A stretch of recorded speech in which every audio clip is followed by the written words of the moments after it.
c'est ça, hein. T'as des idées, vraiment. On va se coucher?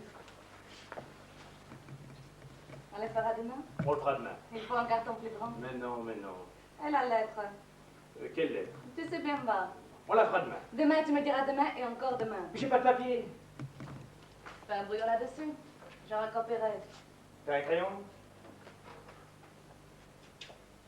Bon, mais qu'est-ce que je mets? Je t'en prie, on en a déjà parlé et reparlé. Donc, qu'est-ce que je mets pour commencer? Qu'est-ce qu'ils mettent, eux? Cher cousin, Cher cousin et chère cousine? si tu veux. Cher cousin et chère cousine. Et petit cousin et petite cousine? Laisse ça, je m'en arrangerai. Tu veux écrire la lettre? Non, c'est ton cousin, t'écris-toi. Mon cousin. C'est même pas un vrai cousin, c'est un cousin lointain. Et je l'ai jamais vu, je la connais même pas. Lui déjà, j'ai dû le voir 2 fois dans ma vie, au grand maximum. Et encore, j'étais gosse. Je me souviens même plus de la tête qu'il a. Bon. Cher cousin lointain ou cher lointain cousin? Là, et après? Si vous êtes toujours décidé à venir... Et tu crois pas qu'il faut les prévenir? Qu'ici aussi c'est dur, qu'il faut travailler dur? Enfin, je sais pas moi, qu'est-ce qu'ils espèrent? Pourquoi ils partent de là-bas? Ils partent parce qu'ils ne supportent plus de vivre là-bas. Ils ne supportent plus. Et c'est une raison valable pour tout quitter et débarquer chez des gens et dans un pays qu'on connaît à peine. Tu veux pas qu'ils viennent? C'est simple. Écris ne venez pas.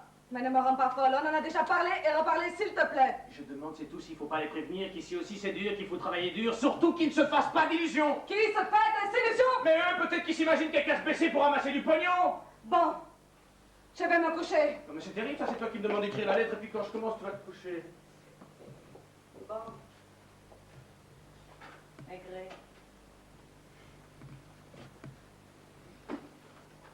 Cher cousin, soyez les bienvenus. Nous vous attendons. À bientôt, signé Hélène et Léon. Alors si c'est pour écrire ça, t'as pas besoin de moi. Je veux que ce soit toi qui l'écris. Pourquoi? Je te connais pas. Bon.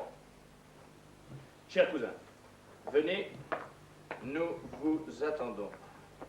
Non. Si vous êtes toujours décidé à venir, écrivez-nous pour nous dire quand vous comptez arriver afin que nous puissions nous organiser au mieux pour vous héberger les premiers temps. Là, ça va comme ça? Quoi, t'aimes pas les premiers temps? C'est simple. Tu ne veux pas qu'ils viennent, écris ne venez pas. J'ai mal à la tête. Quoi, je pourrais écrire à mon propre cousin, ne venez pas après tout ce qu'ils ont souffert? Je demande, c'est tout, on a des responsabilités. Est-ce que chez moi, ce qu'ils ont dans la tête, pourquoi ils veulent partir de Pologne, pourquoi ils veulent venir ici, justement ici? Pourquoi ils vont pas, je sais pas moi, en Israël par exemple? Ils s'imaginent peut-être qu'on a une fabrique immense, qu'on roule sur l'or et les diamants. Ils sont communistes. Ils se foutent de l'or. Ils se foutent des diamants. Ils n'ont personne en Israël. Nos enfants parlent français, ils veulent venir en France, vivre en France, travailler en France. Non mais s'ils sont communistes, pourquoi ils restent pas là-bas où tout le monde il est communiste? Bon, je vais me coucher. On peut même plus discuter alors. Discute avec le mur. Moi, je suis fatiguée. J'ai mal à la tête. C'est ta famille. Tu fais ce que tu veux. Tu leur dis ce que tu veux. C'est terrible ça. Qu'est-ce que j'ai dit? Mais qu'est-ce que j'ai dit? C'est de ma faute à moi. C'est de ma faute à moi si c'est la merde partout. Attendez, je veux ma marchandise, je partirai pas sans ma marchandise. Moi, dès que ça prend, vous mettez... Mais je sais, vous mettez tout dans un taxi.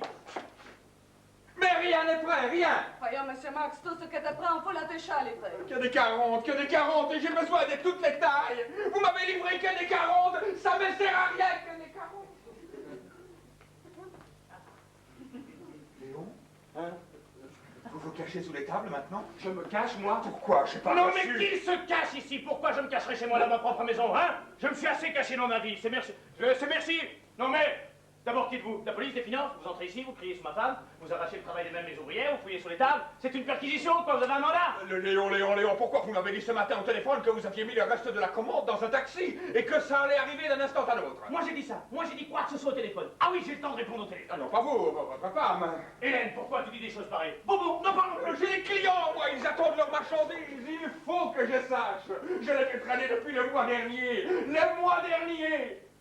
Ce matin, il y a un client qui est venu au magasin, il s'est installé sur un pliant et il ne veut pas bouger sans les restes de sa commande. On va pas rester comme ça les uns chez les autres. On pourra bientôt plus travailler. Madame, lui, dans sa boutique, il a aussi des clients qui attendent, soit pour un mariage, soit pour un enterrement. On ne peut pas faire attendre indéfiniment.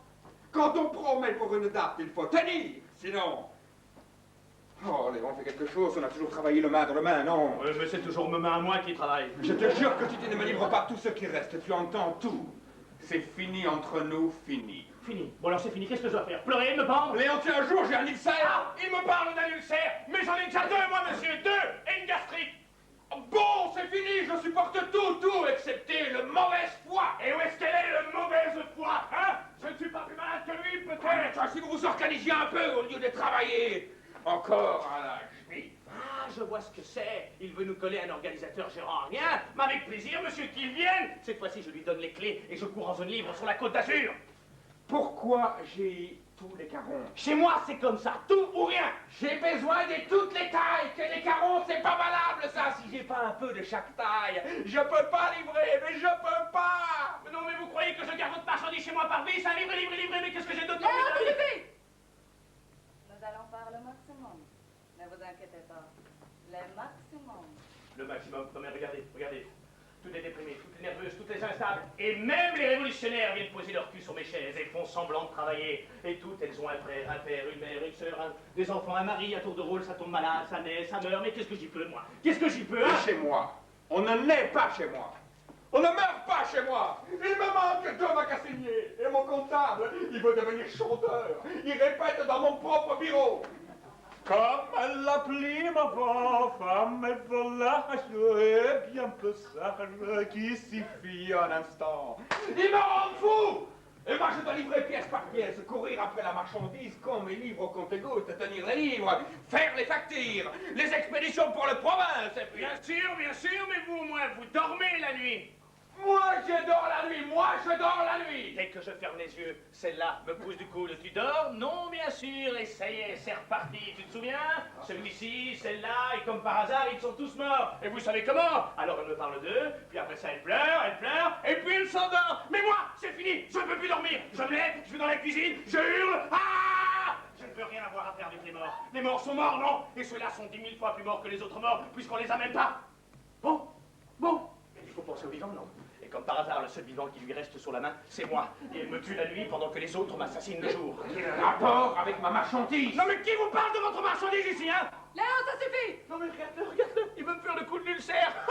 Mais si j'avais des ulcères, moi, monsieur, j'irais danser tous les soirs dans les caves de jazz. Léon, sérieusement, parlons d'homme à homme. C'est ça, parlons. Qu'est-ce que c'est au juste votre tissu, hein? Spécial, synthétique, pur chimique. C'est ça que vous vouliez pour faire plus chic? Vous croyez que je ne sais pas d'où il vient? Il vient de Suisse. C'est ça, il passe par la Suisse, il traverse la Suisse. Mais qu'est-ce qu'il veut dire? Je me suis dit avec eux au moins on serait livré à l'heure, jamais un train, jamais un convoi de retard, les meilleurs convoyeurs du monde. Seulement pour nous, vous et moi, monsieur Max, le tissu arrive en retard, tant pis, je ne dis rien, je ne m'énerve pas, surtout pas s'énerver avec ces gens-là. Et quand leur tissu magique arrive, une fois coupé, une fois monté, il a sa vie à lui, non mais demandez-leur. Mettez le fer dessus. Mettez-le, assez qu'il durcit comme une planche, et rétrécit en largeur. Humide, il rétrécit en longueur, devient aussi souple et agréable qu'une éponge. On le pend, il s'allonge, il poche, il lustre. Non mais dites-lui, dis-lui toi. Et moi je dois voir ça et organiser. 50% fibrane, 50% polyamide. Les derniers cris de la technique moderne. Les derniers cris. Ah! Oui, le dernier cri. Qu'est-ce qu'ils ont là-bas en stock, hein? Des tonnes et des tonnes, des cendres, des cheveux. Oui, monsieur, pas la peine de lever les épaules, hein? Des cheveux, des montagnes de cheveux. Qu'est-ce qu'il dit? Entre! Ben, entre!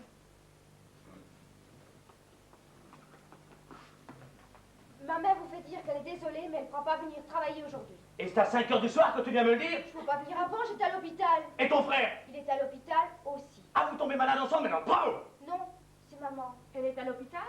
Oui. Qu'est-ce qu'elle a? que vous veniez travailler ce matin, mais elle tenait pas debout. Alors, mon frère a été chercher un docteur et il a dit